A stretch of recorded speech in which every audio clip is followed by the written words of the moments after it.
Howdy folks, let's get back. Let's sit down, take me seat. Right, how we all diddling? Right, Saturday morning, it's 5 to 2 in the morning. I'm going to shoot another video. Right, what we all been spinning. This, by the way, my name's Ron. This is Ron's 12 inches, and if anyone's worrying about what it's all about your music. And what we've been playing and what I'm going to listen to and what I'm going to be talking about. So what I've been playing, I've been spinning me 12 inches. Look, there's the Cars, 1978, great bit of music that is. I'm going to review that album. That is just a fantastic album. If you can't get your hands on the 12 inch, there's your 7 inch Scully. Who's a Terrorist now? That was released in about 2008, a bit of indie music. Get your hands on that, that's another nice piece of music. Right, the artist I'm going to be talking about today. Anyway, just quickly, what I'm saying, I've got a few new subscribers, so thanks for the subscriptions, it all helps. So the artist I'm going to talk about today, I've already reviewed one of her albums, Kick Inside, and it's going to be Kate Bush. So Kate Bush was born in 1958, right in the age of 11. Had a #1 single, Wuthering Heights, off the Kick Inside album at the age of 19. It was the first female artist to get a self-penned song to go #1. She's a music genius basically. She's a musician, singer, songwriter, producer, dancer, choreographer. You know what I mean? She's done it all. This lady. To me, she's just an iconic part of history for music. She's right up there with it. You won't forget about this woman when she passed away. We want to be talking about her. Right. So.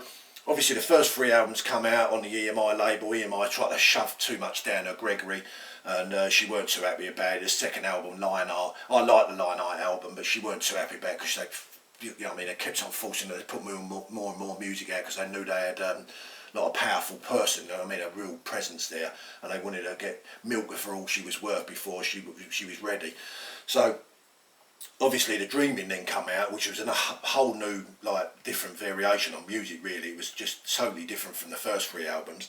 And then you had the iconic Hounds of Love, which is probably the best album she's ever done, with the Ninth Wave on it, which is probably the best side of music you'll probably ever listen to in your life. Then obviously Essential World come out, and the album I'm going to talk about is the 7th album, and the album's called The Red Shoes. Right, there's your static sleeve, your plastic sleeve to keep your covers nice and clean and dust free. You know what I mean? Stick that back in there. This album came out in 1993, went #2. They spawned about 5 singles off of it. Rubber Band Girl went #12. What else? So Is Love, Moments of Pleasure, and The Red Shoes. They all went in the 20s. There was another song that came off it called what the actual Eat the Music, but it was pulled very quickly before it got a pressing. I think there was a few that did like slip through, and I think they're worth a nice few quid if you can get your hands on them. Like that, you know what I mean, you see them on eBay, you come up once in a blue moon and like they're picking up silly money, like hundreds and hundreds of pounds, you know what I mean, sometimes £1,000, something like that. On that album she had a bit of, she had some help from other artists like Eric Clapton, Jeff Beck, Prince, he showed his face, Nigel Kennedy and the old violin, and Gary Brooker played the Hammond organ like from Procol Harum. I'm going to pick 5 or 6 songs off of that. I think it's a very good album all in all. I think the Big Stripey Lie is probably the let-down track on the album, to be honest. But I'm going to go #6, and I'll go You're the One. Nice song, really nice song. It's the last song on side 2. I'm going to go Why Should I Love You as #5. That's off the back end of the album. Side 2, that's the 5th song. This is a repress because it comes out in a box set. And there's the box set that they come. Like, this is not the actual box set, but there's loads of box sets that come out. She released about 4 box sets in 2018. This is one of them. I've got another couple up there, but I never bought the Red Shoes in the box set because I thought I had it as an original and I can't find it. Anyway, it's a double album as a reissue, but in the normal ones it's a single issue, so you get 6 tracks on each side. In the reissue you only get 3 tracks on each side. It's been digitally. It was digitally, that's an hard word to say, isn't it? Digitally put out, and she regretted doing that. She would really want to put that out as an analogue and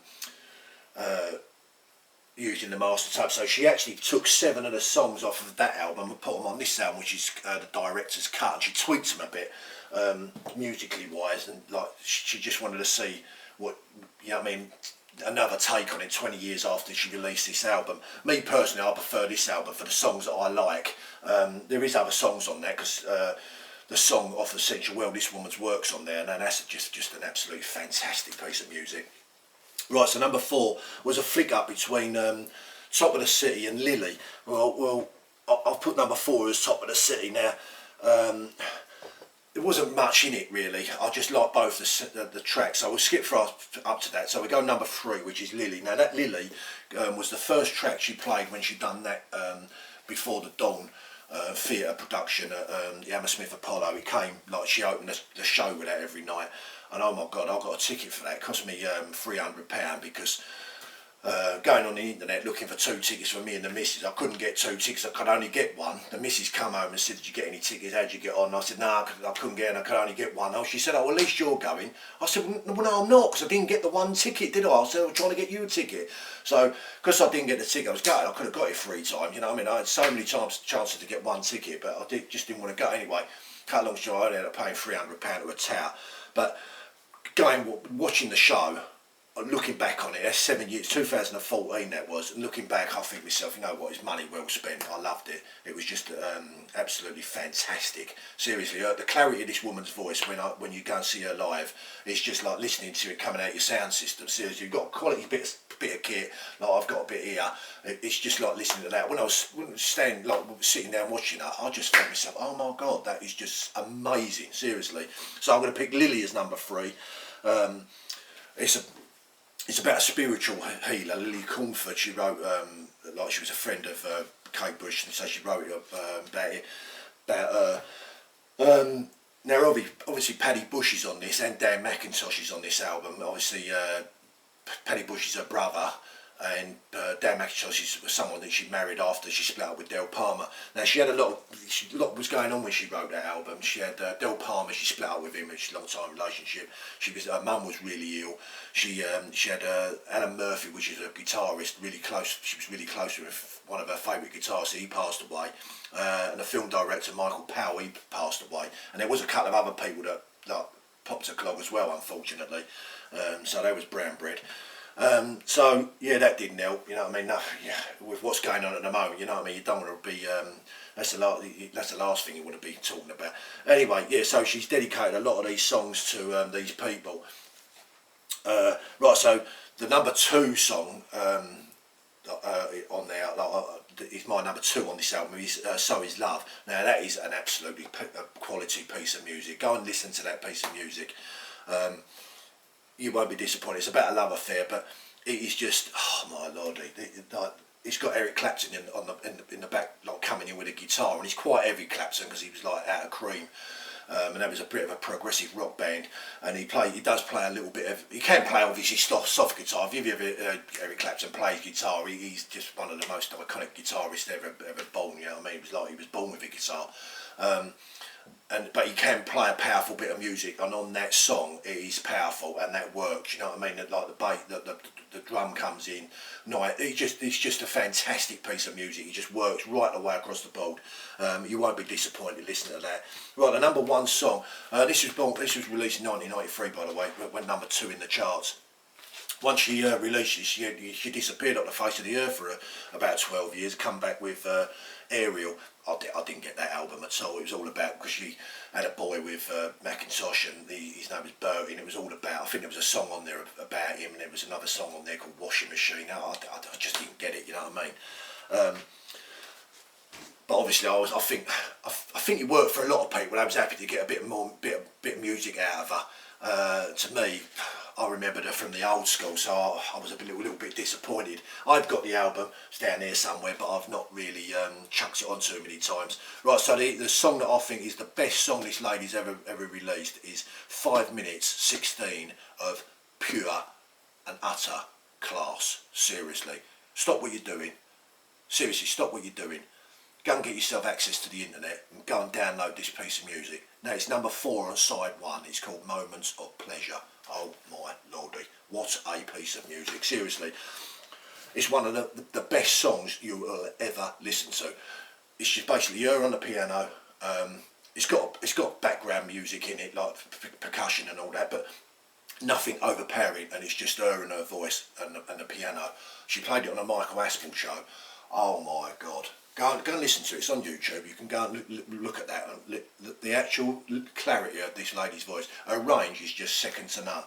You know what I mean? You've got people like Leona Lewis and Mariah Carey and other people that can reach, think, oh my God, she's got a bit of an operatic texture to her voice. Kate Bush she can go up and down, she can play rocky songs, she can do like nice like ballads like this woman's work, and this is just absolutely fantastic. He's right on point, seriously.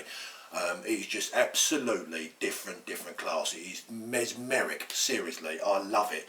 It just sits there right at the top shelf. If you can get a top shelf, or put it above that top shelf and stick it as far up there as you can get it, because that's as far as I'll rate that song. It is just a brilliant bit of piano playing, brilliant singing, brilliant bit of musicality. I just think it is just absolutely fantastic. Don't get me wrong, that's only me. Now, if someone asks me, do I think that's any good? Well, I've just told you what I thought. Yeah, so that's me on Kate Bush and on that album. There is other songs on there, Constellation of the, what is it, Constellation of the Sky, isn't it?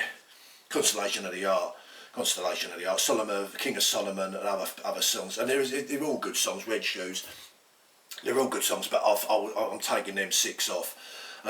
Paddy Bush plays a few weird instruments on this, like a bamboo flute. I think it's called a fajari, and he plays some singing bits, bowling, whatever they're called. I don't know what they're called, singing bells or bowls or whatever. I've never heard of them. You had to look all that up because you can hear it going on in the background. It's all these woodwind instruments, but I've never, you know what I mean, it went above my head. I've never seen any of it. Anyway, that's me done. My name's Ron. This is Ron's 12 inches, so I just thought I'd put that out there. Perhaps it may not be to everyone's taste, my take on that album. When you look at it on forums and people rating it, they don't rate it that highly. They give it 4s and 5s out of 10. I'm going to give that an 8.5. You know what I mean? Big Stripey Lie, I think it lets it down. And Eat the Music, I'm not too keen on. So there's 2 songs that takes that down slightly. If those weren't on it, that would probably go up a little notch. But obviously those 3 songs that I've just number 1 and 2 and 3, which is So Is Love, Lily and Moments of Pleasure, I'd give them all a 10, with a great big, like, you know what I mean, stars and all the song singing and dancing all round it. I love it. Right, I've had a couple of new subscribers, which is always great. So like I say, thank you for that. I'm going to be reviewing another. I've got to do this Cars album because I just think this is just a different class album. So I'll be doing that very shortly. May talk about something else. Like I say, everything out there is just up in the air at the moment. I've listened to the new Foo Fighters album. It's just come out today. Good out by the sound of it. I only just briefly listened to a minute or so out of each song, but it sounds like it's a good album, to tell the truth. So that's keep your ears open for that. That's another good little bit of music coming out. There's a lot of stuff that comes out nowadays, and I'm definitely not into things like Pop Smoke and all that rap music. You know what I mean? I think they've missed the C off that genre, because that just don't sit well with me at all. I'm not interested in any of that. Right, that's about me done for this little video, because I don't want to keep rattling on. I keep going on too far, the video runs out. Right, so my name's Ron, this has been Ron's 12 inches. Thanks for looking. It's the weekend, so get yourself a nice glass of whatever you're going to be drinking. Pop that record on, listen to it nice and loud. Just chill out. Don't have any background, you know what I mean, people getting in your way. Just go and relax somewhere. Take yourself into a nice corner and listen to it. Not put it on your speaker, or put it through your iPod or something like that. I know it's not great out there. People that are struggling, you know what I mean. If anyone, you got to talk to someone if you've got problems. Get it off your chest. If not, go and listen to music. Music's the greatest thing that's ever been invented, and it'll take you back into an happy place. Right, all the best. Thanks for viewing. Take it easy. Look after yourself. Thanks. Adios, amigos.